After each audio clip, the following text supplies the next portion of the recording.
All right, let's get right into it. After World War I completely shattered the globe, a group of young American writers found themselves, well, adrift in a world they just didn't recognize anymore.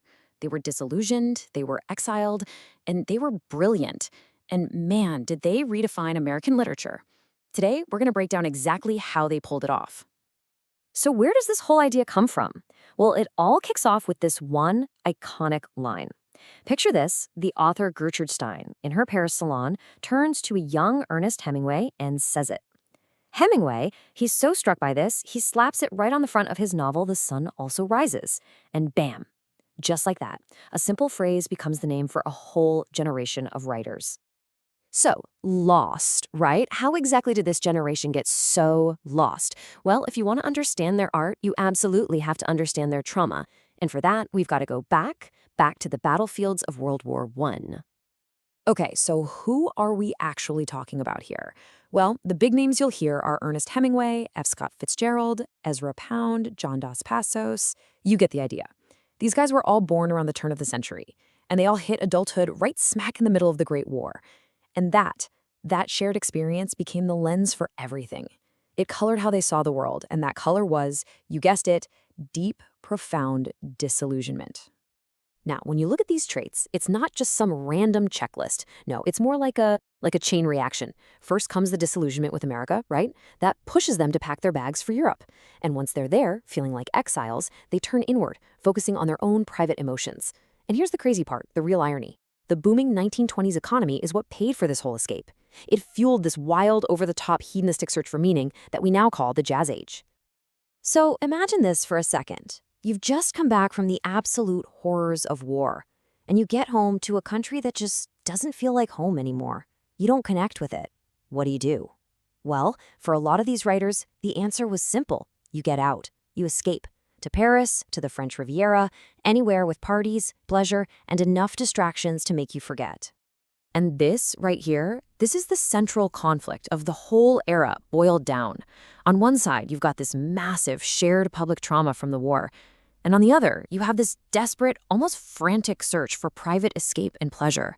It's this constant push and pull between suffering and celebration that makes their writing so electric and powerful.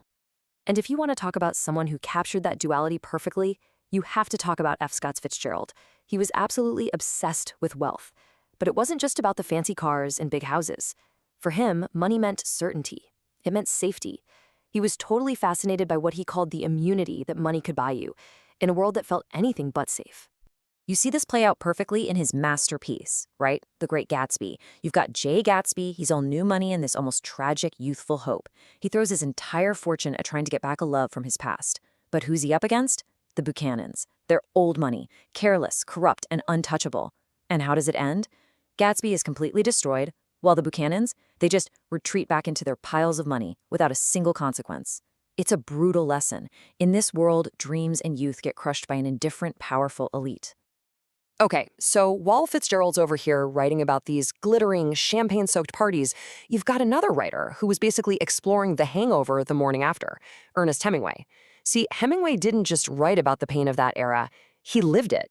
He was an ambulance driver in Italy, got seriously wounded, and that very real physical wound became this powerful metaphor for the invisible psychological wounds of his entire generation. So when you read his stuff, it's just dripping with the sense of isolation and loss, It's coming directly from what he went through. Take The Sun Also Rises. The main character has a war wound that makes him impotent. I mean, talk about a powerful metaphor for a generation that felt completely broken and emasculated by war. And how do his characters deal with it all? They find meaning in these simple physical rituals, like fishing or bullfighting, things that have rules and create a little bit of order in a world that feels like total chaos. And look, if you really want to get to the heart of where all this trauma came from, you have to read A Farewell to Arms. It's basically the origin story of the lost generation. But hold on, not everyone packed up and left for Europe. Some of these writers actually stayed home.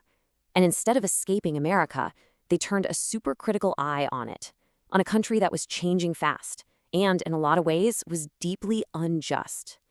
And their stories, they give us a totally different angle on what it meant to be lost. And that brings us to a guy like John Steinbeck. While Fitzgerald's writing about the high society parties on Long Island, Steinbeck is on the complete other side of the country, giving a voice to the people everyone else forgot. We're talking migrant workers, misfits, the working poor, the oppressed. He wasn't some academic writer. He was all about intuition, about capturing the raw, unfiltered experience of the people who were left behind. Steinbeck's world was very specific, the Salinas Valley in California, and he had this core belief that there was an essential goodness, a nobility to rural life and the people who lived it. For him, the great American tragedy wasn't about losing some fancy ideal. No, it was about losing your connection to the land itself. You see it play out so painfully in The Grapes of Wrath. When people are torn away from their land, from their roots, crisis and bitterness are what you get. It's inevitable. And then there's William Faulkner, a total game changer, a real innovator. Like Steinbeck, he zoomed in on one specific region, his home state of Mississippi. But he used it like a stage, a backdrop to explore the slow, painful decay of the Old South and the crumbling minds of its people. And to pull this off, he had to invent a completely radical new way of telling a story. Think about it for a second. How do you actually write down what a character is thinking? I don't mean their dialogue. I mean the real stuff, the chaotic, messy, unfiltered jumble of thoughts and feelings that's always running in our heads. Well, Faulkner figured out a way to do it. It's a technique called stream of consciousness, and it's wild. Forget about a normal linear plot. Instead, the whole story just unfolds directly inside a character's mind. Time jumps all over the place, stories get cut off, you might hear from a bunch of different narrators, and this wasn't just him trying to be fancy. It was his way of showing you, of making you feel the psychological mess that the war had made of everyone. It gives you this incredibly direct, unfiltered experience of what was going on in their heads. Okay, a perfect example is his novel, The Sound and the Fury.